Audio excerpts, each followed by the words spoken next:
नमस्कार, माझे नाव निकिता वसंत साबळे. मी इयत्ता 10वी शिकते.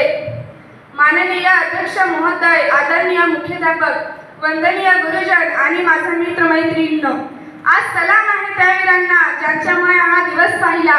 ती आई आहे भाग्यशाली जिच्या पोटी जन्मलेल्या वीरांमुळे भारत देश अखंड राहिला. ती आई आहे भाग्यशाली जिच्या पोटी जन्मलेल्या वीरांमुळे भारत देश अखंड राहिला. इंग्रजांच्या जुलमी राजवटीपासून देशाला मुक्त करणाऱ्या ज्या देशभक्तांनी आपल्या प्राणांचे बलिदान दिले त्यांना आठवण्याचा व अभिवादन करण्याचा दिवस म्हणजेच 9 ऑगस्ट, अर्थातच क्रांती दिन. 9 ऑगस्ट हा दिवस जागतिक आदिवासी दिवस म्हणून साजरा केला जातो. या दिवशी जगभरातील आदिवासी बांधव एकत्र येऊन आपल्या संस्कृतीप्रमाणे वेशभूषा, गायन, नृत्य करून हा सण साजरा करतात.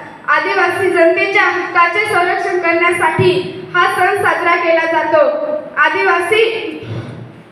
आदिवासी जनतेचे अज्ञान, अंधश्रद्धा, गरिबी, आरोग्याचा अभाव, बेरोजगारी कमी व्हावी हा यामागचा प्रमुख उद्देश आहे.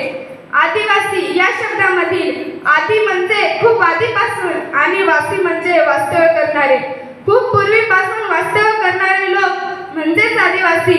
अगदी पूर्वीपासून बिरसा मुंडा, राघोजी भांगरे, खामोजी रगतवान, शमशेर सिंग अशा पारधी अनेकांनी आपल्या पराक्रमाने आदिवासी समाजाची मान उंचावली आहे.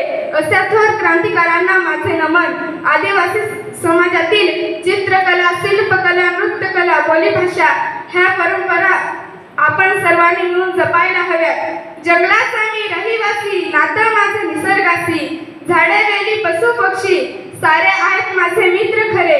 मंजू पावरी वाजे, आम्ही आहोत जंगलाचे राजे. मंजू पावरी वाजे, आम्ही आहोत जंगलाचे राजे. जय हिंद, जय आदिवासी.